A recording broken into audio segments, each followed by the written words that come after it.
Welcome to Women in Power Active, an initiative started by US Sportswear to empower women to find their own active adventure. I'm your host, Jacalyn Gross. Today, we are excited to introduce Melissa McQueen, a dynamic presence of the world of parkour.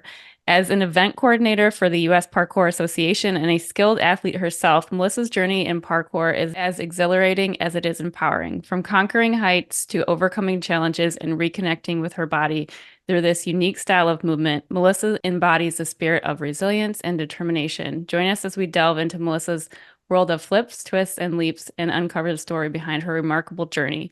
Melissa, welcome to the show for the second time. I was a dum-dum and didn't hit record on our first time around. So this is a very interesting story, and I know that for a fact because I've already listened to it. So um, Yeah, I guess I must have done okay because you didn't just scrap the whole thing when we realized that it hadn't recorded. Invited me back. yes, exactly. No, it was definitely interesting. So okay, let's start back at the beginning again. Yes. How did you begin your active journey growing up? Was somebody inspired you, or did you just kind of go out there on your own? Yeah, it's funny. My parents have always been very active people. They'll walk and ride bikes and hike, but they have and do aerobics classes, but they've never done any sort of team sports or formalized athletic things, never competed in any sports. So growing up, we were really active, but not in a, formalized team setting in any way, just sort of a standard outdoorsy family. And in middle school, the school I went to, you had to play a couple sports. And so I played lacrosse and field hockey because those were just kind of the two things everybody did. And ended up really enjoying lacrosse and played that in through high school into college. At one point in college, I transitioned from playing to coaching for a middle school girls team, but really fell in love with sort of, having a team and working together and sports. And so I actually ended up going into teaching partially just because I loved coaching so much. Yeah. Um, and so before we had kids, I was teaching, and then also I coached girls lacrosse, boys lacrosse, basketball, volleyball. I sort of, if there was a season, I was coaching just because I enjoyed it so much. And my husband and I immediately bonded over sort of loving sports also and joined a volleyball team together. And so I've always been pretty active. Yeah, and then kind of speaking of your husband, from there, you guys got into hiking and you kind of made some news about what happened next. Can you kind of take us into that story?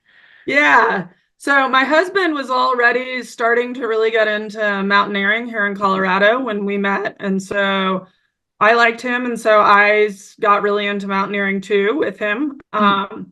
I've always loved being outdoors, but I was doing like climbing 14ers, which are the 14,000-foot peaks here in Colorado. Mhm. And so he took me out. We did my first one, and I cried at the summit because I thought he was going to propose and he didn't. And I wasn't too far off. He proposed like a week later. Yeah. But I liked it enough that even without the proposal, that I was doing more with him, and we got married. And just over a year after we got married, we were out May 20th of 2001, climbing what was formerly called Mount Evans and is now called Mount Blue Sky here.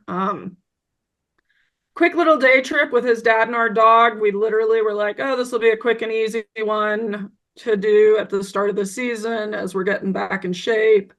Um, and Brad, my husband, had climbed it once, and we ended up getting lost, and we were on the mountain way later than we should have been. and got trapped in a blizzard on the sort of in the valley on the hillside below the mountain. And I fell into a creek that we couldn't see in the whiteout and got wet up to my calves. And we ended up having to spend the night out on in the blizzard. Mhm. And I was soaking wet and made some poor decisions during the night once, we weren't thinking clearly from the hypothermia. And search and rescue pulled us out the next day. I was in the hospital for 10 days with severe frostbite on my feet and partway up my ankles.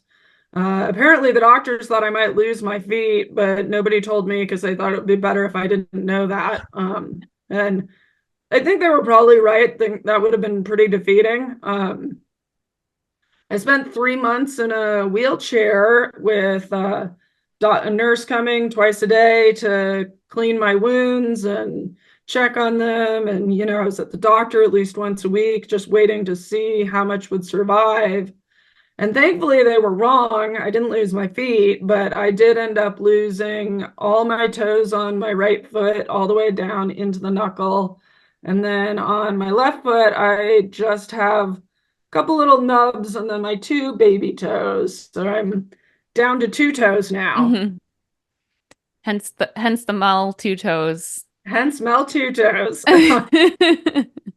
It's it's really funny because like when I first was going to interview you, we were just like talking about this, and this was before I knew that this story, like you literally only had two toes. I was going to be like, the first question, do you only have two toes? And the answer is yes, I only have two toes. Um, It's yeah. hysterical to me. I get people who comment all the time on my Instagram saying, "Oh my gosh, I had no idea you actually only have two toes. I just thought that was just a funny name you made up." Yes. Nope. I guess it's funny now, but like, or Right. you can't really do anything but laugh at this point, I suppose is a better way Oh to no, put I it. think But it's hysterical. I think yeah. I often wonder about the type of person who would make that up as their name who had all their toes.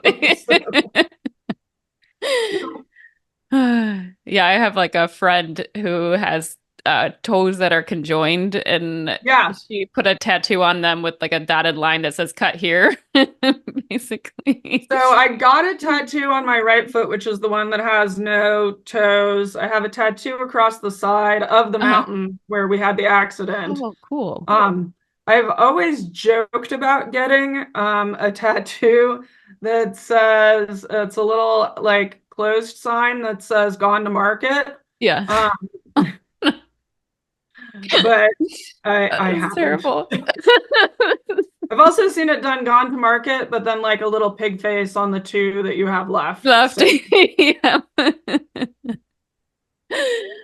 Ah, yes, I'm glad that you have a sense of humor about this because it's like such a catastrophic like injury in the moment, especially when it first happened, I'm sure. Like how was that like recovery period slash like mourning period, I guess? yeah, it was hard, Yeah. Um, I going through it was hard. It is incredibly painful. I was on basically morphine for 3 months just trying to manage the pain that I was in. Hmm. And then you go through the surgeries and you literally remove part of your body. And that was really traumatic for me. I did was able to find a good therapist and worked with him for a while. And the key part was just having somebody that I could talk through it with who didn't have any stake in it and any personal feelings around what had happened. So that was really helpful. And then the physical piece, it's funny because on the basic day-to-day level, it didn't actually affect me that much. I never had to relearn how to walk or any of those horror stories you hear about, if you lose your toes, you'll have no balance. Hmm. But I knew I wanted to get back to being able to do athletics on a level that I had before. And so I did end up getting a personal trainer that I worked with. And what we were mostly worked on was like building up ankle strength and, some mobility. I really was basically wheelchair bound for 3 months. So I had really lost all of my muscle. And Oh yeah. then adding in the change of my balance point and just needing to have the strongest ankles around to help me balance. I remember the first day we tried to do squats, I literally they had to put a bench underneath me because I would fall backwards every time I tried to do a squat because I just didn't have the control to hold Hmm. going down and back up like that. But I quickly got it back to the point where now I don't really do anything special. I have inserts I wear in my shoes just to take up space and provide extra cushioning because my feet hurt a lot. One of the hard things was I lost the fat deposits on the balls of my feet. Oh So yeah. I have inserts that provide extra cushioning and then push up here so it takes the pressure off of the balls of my feet. Okay. And I do, for the first time, have prosthetic blades that I can put in my shoes, which are just carbon fiber flat blades that mimic some of the push off you would get from toes. Oh But I wow. really wear those if I'm, really going to be training like doing stairs or a big hike or something like that. I don't need it day to day. Yeah, yeah. Um, Kind of going back to like balance from hiking, you got into something that requires quite a bit of balance, which is parkour. How did that start for you? So the parkour I came to in a roundabout way. We have two kids, and 10 years ago they were 9 and 6, and they were really into American Ninja Warrior. It was sort of, I think maybe its second year on TV, and they thought it was the coolest thing ever. And we're literally like climbing our door frames, climbing the outside of our house, getting up on the roof of our shed. Oh wow. And so I finally, my husband and I were like, we need to find someplace outside of our house where they can get this energy out. And there weren't Ninja Warrior gyms at the time. I know now there are a number of Ninja Warrior gyms, but at the time there just weren't. And so, Googling around, I found a parkour gym that wasn't too far from our house. And it looked like, definitely they could do some similar things in terms of jumping and swinging and that stuff that they wanted to be doing. So, took them down and got them signed up for classes. And after them doing it for about a year, I was really bored, sort of sitting in the lobby waiting for them during their classes. And they loved it. I mean, they loved it from the first day. And so I had a class that they were offering at the same time as the kids' class. And it was a gateway drug. It was really very much like just kind of a stretching and mobility class. Like it said, it wasn't a parkour class. Hmm. And after a couple months of it, our regular instructor was gone and we had a substitute instructor. And he took us to do actual parkour. And I was scared out of my life. I was pretty sure I was going to die at one point over something that you would definitely not die doing. But it seemed like it at the time. Yeah. And I was just like, that was so cool. Hmm. That was so much fun. So I started taking some classes, and there was one class that I could actually take with my kids. It's called time trials, and they basically set up a speed obstacle course, and you do it several times in our time to see if you improve and things like that. And we could all three take it together. And so we just started doing that together. And I loved it. It was so much fun. And I was always the worst person in class, but I always could see myself improve over the course of the class. And everybody else was so excited for me and so supportive of me doing it Yeah. that I just fell in love. So from there, did you get into more competitive like events? I know we talked a little bit about like last time. We talked a little bit about like the events that you compete in, and one of them was speed based. But what were the other? Was there three disciplines like climbing? Yeah, Yeah, so parkour has three disciplines, like climbing, but yeah, different than climbing. yes, So of course. there's the speed one, which is the class I was taking. Yeah. So unlike speed climbing, where it's the exact same course every single time.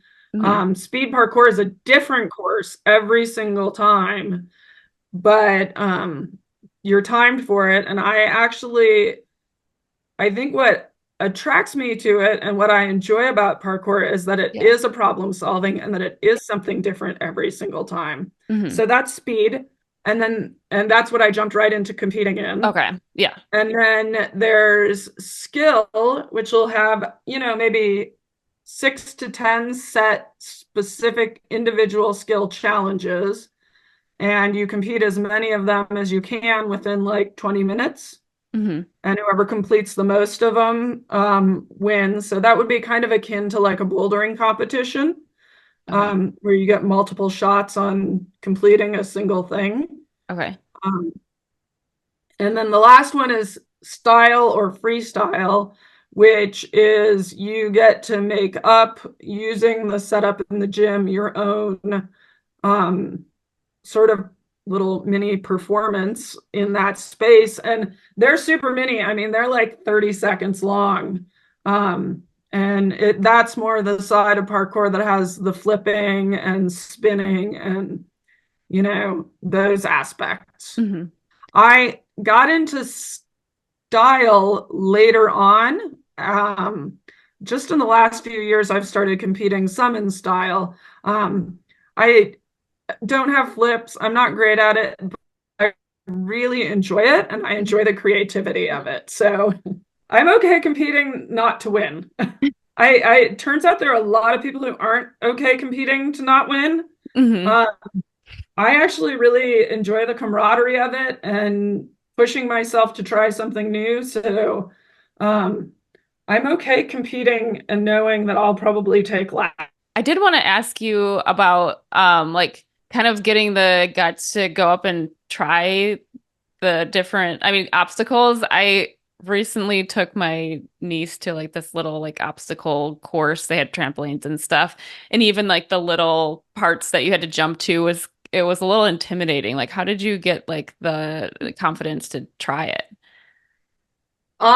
Boy, it's slow and steady for me. I took a lot of classes when I started. And I spent a lot of time in open gym, which is the like, time you can go in and work on whatever you want. Hmm. Um, Trying different things, setting up obstacles and then moving them a little farther apart, or, I always would have what I call my emotional support spotters. So there's always a coach around who's more than happy to just kind of be there and catch me if something goes horribly wrong, but also just kind of spot me on it, which is really all I need. Um, so I also have an amazing ability to just not think too much about it. And I feel that I've got a respectable sense of what I'm able to do and not able to do. Hmm. So I can usually get myself there. I will definitely not say that I'm fearless. I am constantly viewing my fear, approaching it, Hmm. sometimes backing off and just it's not going to be today. Yep. I practice a lot. That's I think the piece that a lot of people like who see my Instagram don't get is I put a lot of work into it. I put a lot of attempts and practices and trying something smaller and working bigger and it's a lot of work. I know for me, like climbing, I really enjoy it because it was a place that I could fail over and over again in front of an audience and be accepted still. Like it really helped my confidence level. Is it something like that for you? Like, does it give you more than just like a release for like exercise? Yeah, it's so far beyond exercise for me. Hmm. It's actually I've spent a lot of time in the climbing community. My son was a competitive climber, and I helped run youth events for USA Climbing for a while. So I've actually spent a lot of time in the climbing community. Hmm. And there's so many overlapping things between the two communities where it always feels like you're just cheering each other on and everybody's generally just supporting each other. Failure is totally acceptable, and they think it's really great that you tried something and failed at it, like there's definitely like one of our most popular Instagram shows has a bail of the week because people spend a lot of time falling and failing in parkour. Yep. So it's definitely a place where one of my worst bail videos, people's favorite thing about it was that the guy who was filming for me after I disappear into this hole goes, nice fall. Like, but he's so like, nice fall, you did great. Like, there was no shaming, no Mhm. anything, just like, you did it and you Yeah. fell and back up. Let's go. Yep. Like, Try so again. yeah, there's a great mindset about that. Like, Mhm. people are okay with you trying things and failing. Yeah. Speaking of community too, like how is the community? I mean, I guess you probably could only speak to, well, you've seen people from all over because you're part of the parkour. Um, like how is the community for parkour? Yeah, the community. So my son ended up transitioning away from parkour into climbing, Hmm. but my daughter has stayed with it. And together, she and we've been over to England to train with some of the people in England. We have been to this gathering in Oslo, which brings people from all over the world together and trained at that. We've been to the World Championships up in Vancouver twice. So not only do we know the community here in Colorado really well, Hmm. um, I feel like I know the global parkour community at this point. Hmm. And it's it's quite young. It's it's real young. Yeah. There are a few of us over 40, but and getting to be more and more, but Hmm. it is generally a very young sport. Not just because it's new, but also one of the things I like to think I'm doing is changing some of the perception of people outside of parkour of what parkour has to be. Hmm. Um, you wouldn't watch, Adam Andra rock climbing and think, I can't do that, therefore I can never rock climb. Totally. But Yeah. we're still very much at the point where people will watch like Dom Tomato doing a front flip off of some ridiculously high thing and then go, I can't do that, therefore I can't do parkour. Hmm. Um, it's a ridiculous concept. And within the parkour community, that's not the mentality at all. I mean, the parkour community are honestly my biggest fans, Hmm. um, and the most supportive of me. And, when I did my first outdoor roof gap, they were so excited for me, and I felt so much love and support. That being said, there are a lot of introverts in the parkour community. And so I've found that it can sometimes be hard for people to come into the community if you're already kind of an introvert yourself Hmm. and you're trying to get in and meet other introverts. That can be kind of hard. Hmm. It's never been a problem for me. I am a hyper extrovert. So I literally, people walk into the gym and I'm like, hey, come on, bring your friends now. And I think a lot of them are really thrilled about that. I have had two people in the parkour community send me the exact same meme about extroverts last week. And I told them both, I said, but that's why you love me because I'm drawing all the attention away from you so you can just stay in the corner and be quiet. And they said yes. Yes.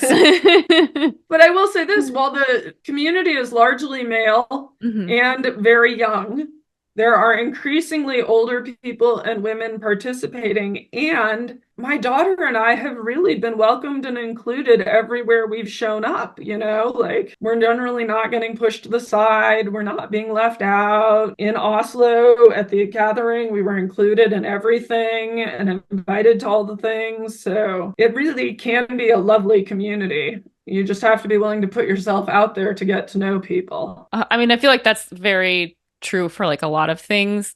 But like you said, if you're already an introvert and you don't really talk to people, it'd be hard to get into a group of introverts, 100%.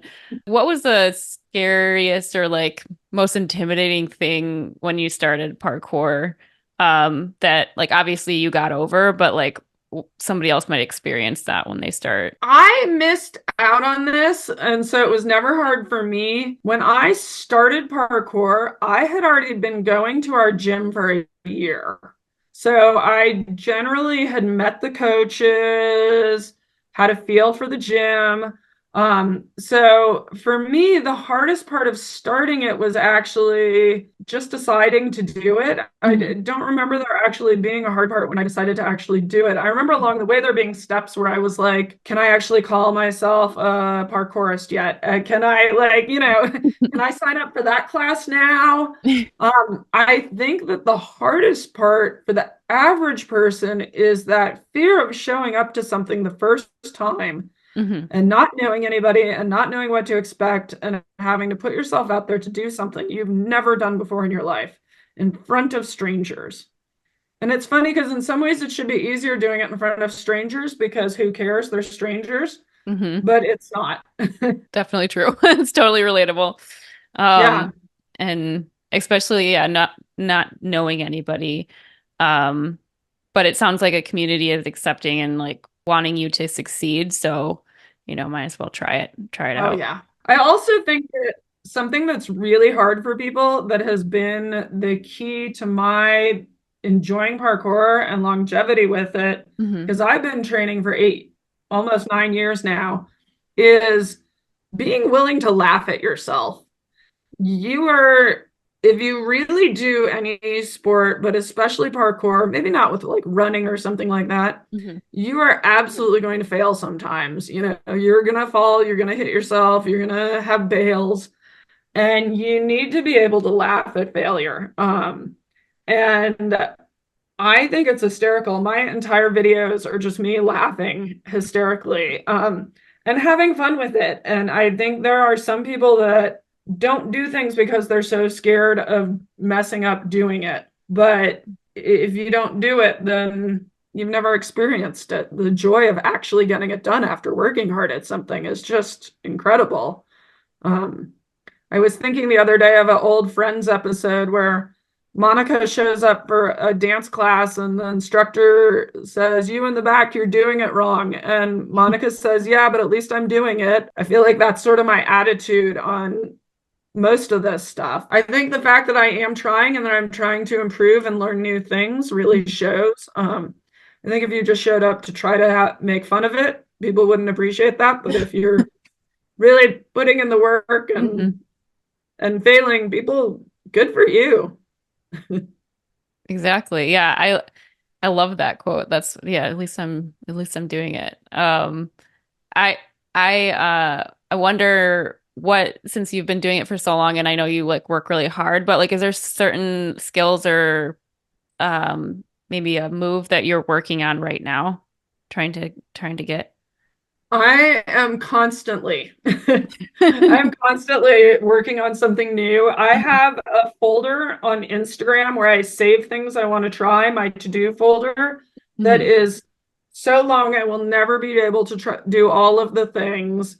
Um, the big one that I've had in my head for quite a while and have worked at on and off throughout the years is called palm spin. And it's basically like a cartwheel using the wall instead of the floor. Okay. Um, and I have been able to do it on a slanted wall on and off throughout the years. I was really working on it at the start of this year and kind of landed on my head when I went to a steeper wall, and that set me back a little bit. Yeah. It scared me again. Yeah. uh, Yes. wasn't really hurt, but it I wasn't injured, but it did hurt Hmm. and it scared me. And so I backed off from it a little bit again. But I was just out training with my daughter on Sunday and for the first time outside, it definitely wasn't a palm spin, but it was the steps towards doing one. Hmm. So that's sort of the big one that I'd like to have on lock that I could just pull out. Oh, I think I could get there. I think I could get it to the point where I could just do it anytime. Yeah, I mean, how do you get back from or come back from being scared? Do you just give it space or like how do you, because I know again, I'm related to climbing, but like if Yeah, you're climbing scared, like you need to come back down because you're going to do something stupid. yeah. Like how do you get that kind of get your rhythm back after being scared like that? So I walked away from it for a little while Uh-huh. to work on some other stuff, really a couple months. There's a, for pretty much everything in parkour, as in life, you can come up with progressions to it. Hmm. So I was at the point where I was doing it on slanted walls every time, but then I went to a slightly more vertical wall, and that was when I fell. Hmm. So I have taken myself all the way back down to a lower slanted wall. Plus, instead of putting both hands on the wall, you put one hand on the floor and one hand on the wall. So the next progression will be two hands on the wall. And then I can try, after repping that a bunch of times, going back up to steeper walls. It was funny again when my daughter and I were training on Sunday. She, in her line, wanted to do one of those, but wanted to do it on her opposite side. And watching her work through that progression of, I mean, she could do them on her correct side just like that, and then she'd step up to do it going the opposite side, and she was just like, "Why is this so scary?" I know I can do it, but she was able to, because she's much better at it than I am. But she was able to really quickly work through a couple progressions, including having an emotional support spotter, Hmm. um, and then have them. So, That seems totally manageable after you like think about it that way, just kind of like taking it back a few steps in your progression and then kind of going up again to try it in like a safe environment.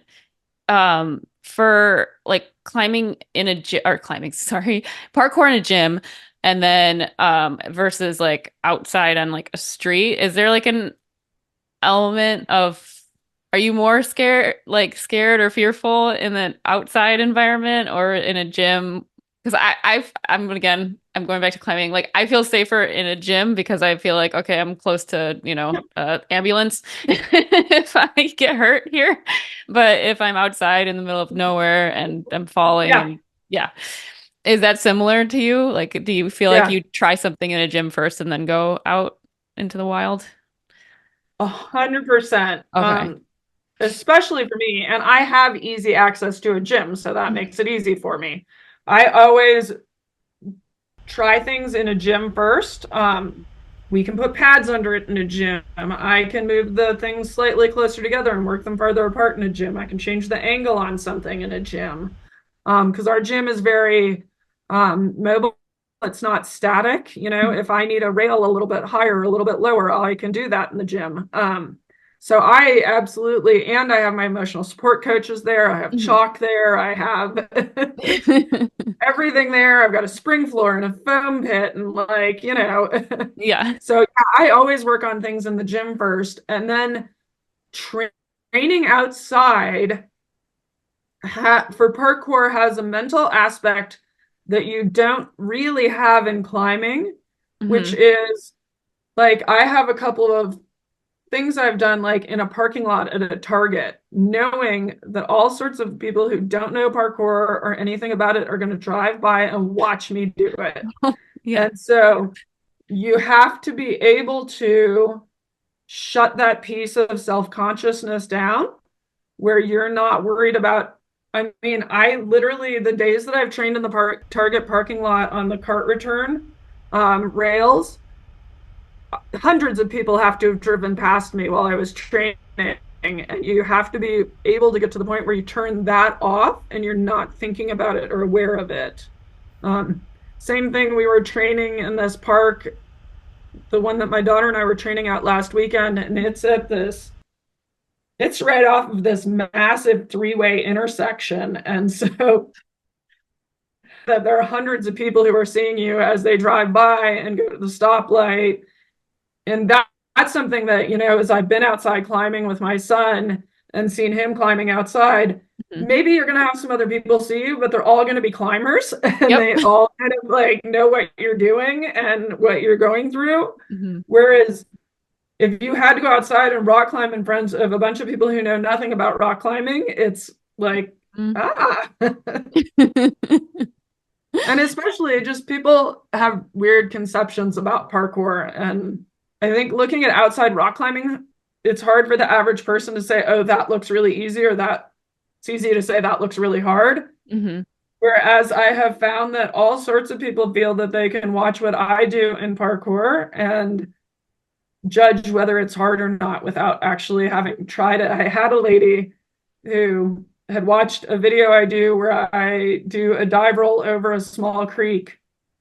And Mhm. she messaged me like a week later and said, I watched that video and thought, oh, I could do that. And she sent me this great compilation video of her at a creek, walking up to it, thinking about it, walking back away, walking up to it, thinking about it, walking back away. She never did it. She said, I couldn't believe once I got out there and actually looked at doing it, it was really scary and I didn't Yeah. think I could do it. And at the same time, I have a friend who is significantly better at parkour than I am, but has primarily only trained in the gym so far. Mhm. And we were just outside training something, and they were looking at that same creek dive roll and can do it all day. Literally all day, they have the ability. Never ended up doing it because overwhelmed by the moving water and the cement, ridge that you had to get over and people walking by and like it was just too much being outside. Yeah. Yeah. I mean, yeah, there has to be a certain element of you being able to, like you said, turn your brain off. Cause like I get really frustrated because my partner, he's not scared of anything, or fear doesn't like link up to the same things in his brain for some Yeah, reason. So things I have a really hard time with, are topping out on this like really scary boulder. He'll just do it, he without even thinking. And it sounds like the same thing where you just have to like turn off that part of your brain and like focus on the motion or the like elements of the trick that you're trying to accomplish. Is there, yeah. how did you get into that state? Like, do you, are you just, are you just one of those people, or can you like kind of get your, like, is there some days when you're just like, oh, I just can't focus right now? Or can you always just turn that part of your brain off? I um I always go into it aware of it, Hmm. especially if I'm training solo, if I'm out there all by myself. Every time I show up to do it, I am aware that I am out there by myself, making a fool of myself in public. I put my AirPods on. I have a hype playlist that I Hmm. will turn on to zone out. And it's sort of getting past that first move. There's also always in parkour, odds are in rock climbing, nobody's going to show up at the boulder and tell you you can't be there and you have to leave Yep. unless you somehow decided to trespass. Hmm. There's always a chance in parkour that even if you're on a public playground, somebody's going to show up and tell you you can't be there doing it. Hmm. Um, so there's always also that piece of it. Now, I have supreme middle-aged woman, white privilege in Hmm. terms of if I were a young, not white guy, I'm sure that I'd be more scared of getting busted. But there is also a part of me that never wants to get yelled at by an authority figure. So Yes. Yeah, totally. um, there's that part too, where you're waiting for somebody to come tell you you can't do it there. I feel the same way. I hate getting in trouble, and that would bother me. I probably would like it more if I was like in a group. So I was like, okay, if we're getting kicked out, it's not just me by myself getting kicked Right. out of something. We can share the shame or whatever. Yep. We always like to end our episodes with like words of empowerment. So like if somebody was gonna try to start something or continue on, like what words of empowerment would you give them? You know, I think that it's funny. I was thinking about this the other day, and it's the concept of not measuring yourself against others, but only yourself. And so if I got up and did something really crappy today, that's still better than yesterday when I didn't get up and do anything.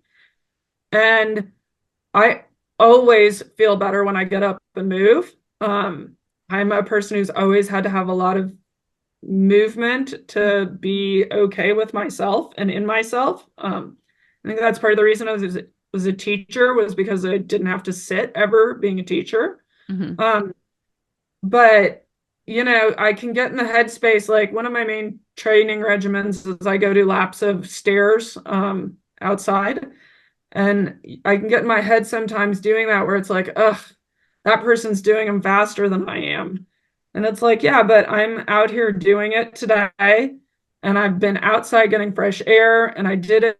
And I track, laps and how long it takes me. And so I can say, like, but look, I'm getting better over time. Or, wow, I actually got out twice this week and did something. And I think people have too much fear of what others think and don't do the things that would be best to take care of themselves because of that fear. And parkour can be for anybody, climbing can be for anybody, breakdancing can be for anybody. You just have to be willing to start where you are and learn and laugh and have fun with it.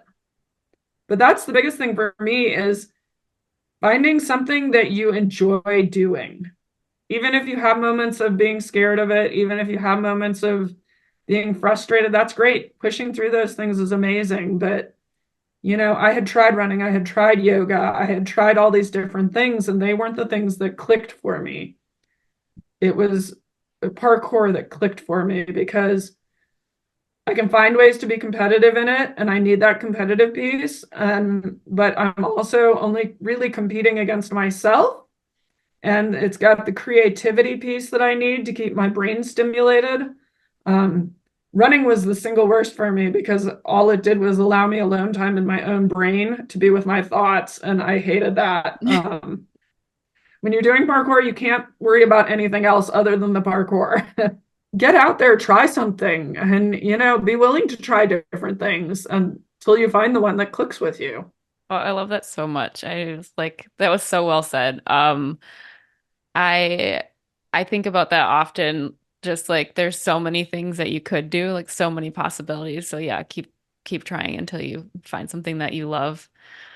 Is there anything that I didn't ask that you wanted to mention? I do. I mean, I've put myself all in on parkour. Other than being an athlete, I also, plan the competition events for US PK, which you mentioned in the intro. Hmm. Um, I help my gym organize events. So I've not only, like, as an athlete, put my chips into parkour, but I've put my time into it, helping to try to grow the sport because it is such a young sport, and it's still got some growing pains to get through, in terms of people's perception of it. Like, if I, as a 50-year-old, told people that I was taking up rock climbing or bouldering, I think they'd mostly be like, that's cool. Hmm.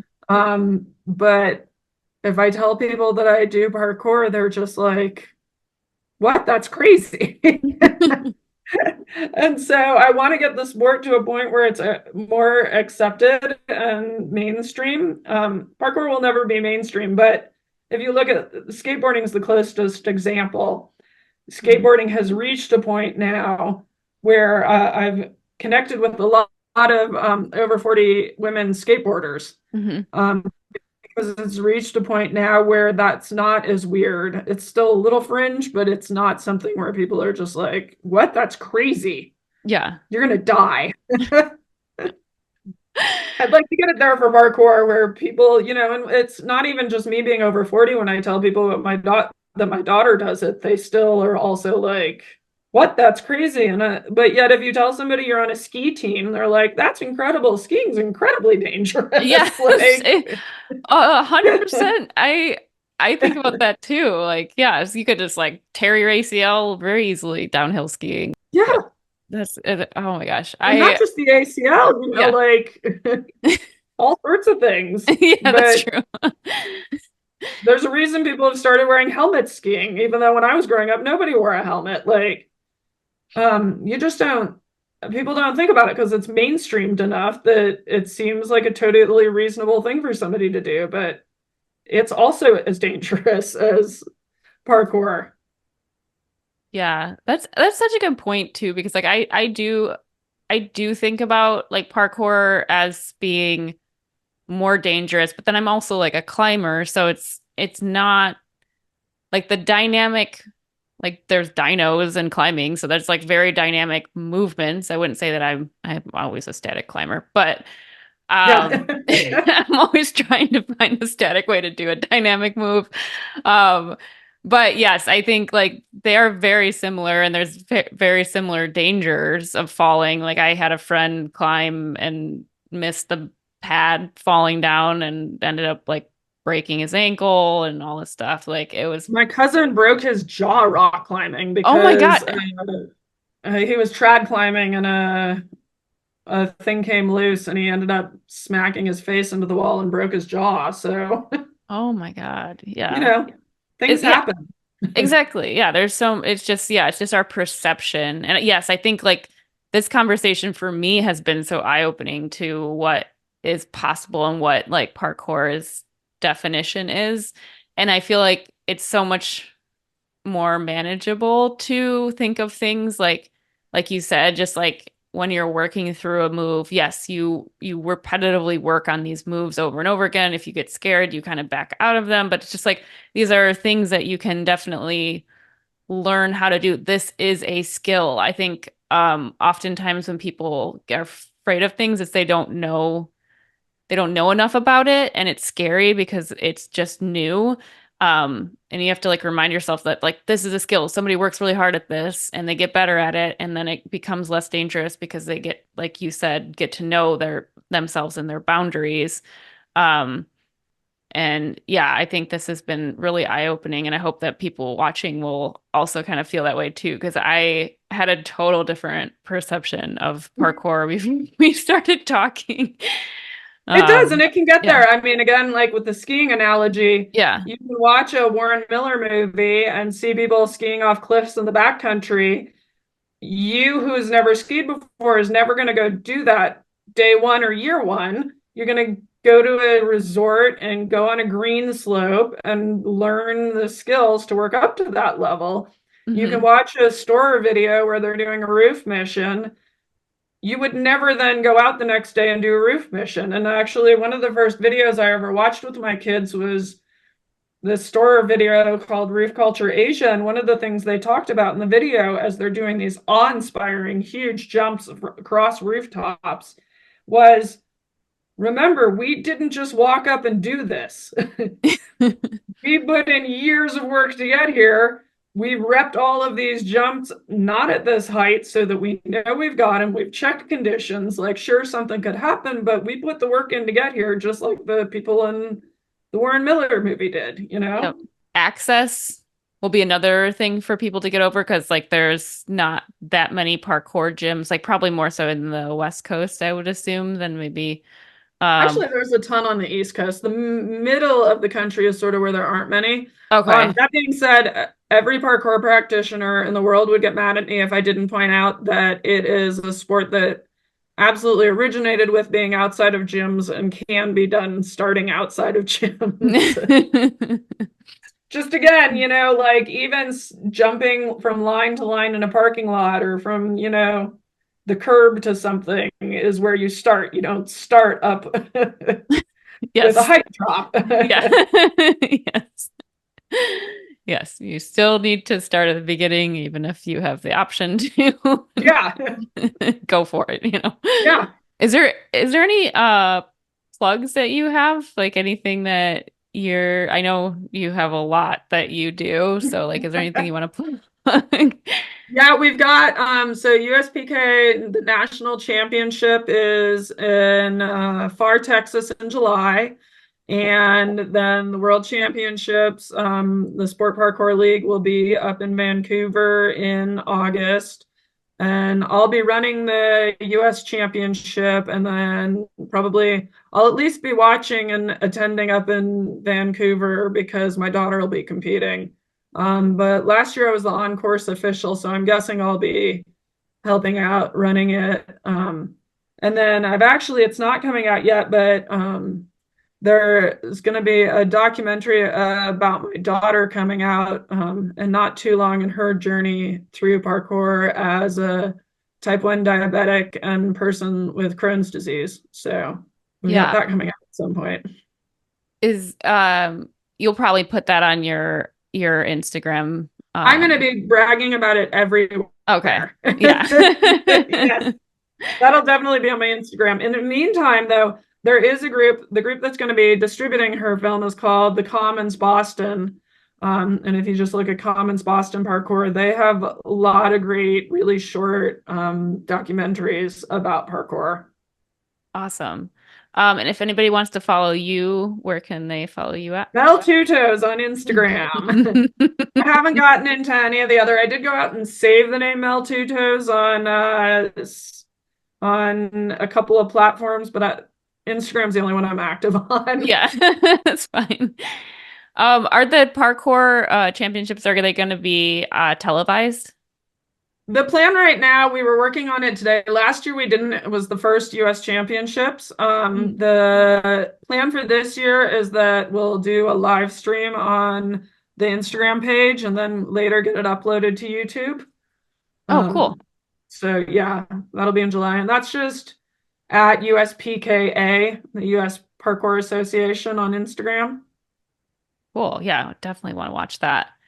And aspire, of course. Yeah, that's what it's there for. I'll tell you what, being the on-course official at the World Championships and just being like, the closest person to the action was pretty incredible. Yeah, that is awesome. What a like gift to be able to do Yeah, that. yeah, front row seats. Yep. All right, you can follow me personally. That's at Jacalyn Gross, JACALYNGROSS. You can follow You Are Sportswear. That's the letter U, the letter R, Sportswear on all social platforms. You can check out any of our products at youaresportswear.com. If you are listening to this and you want to watch the video version, you can go to You Are Sportswear's YouTube channel and subscribe.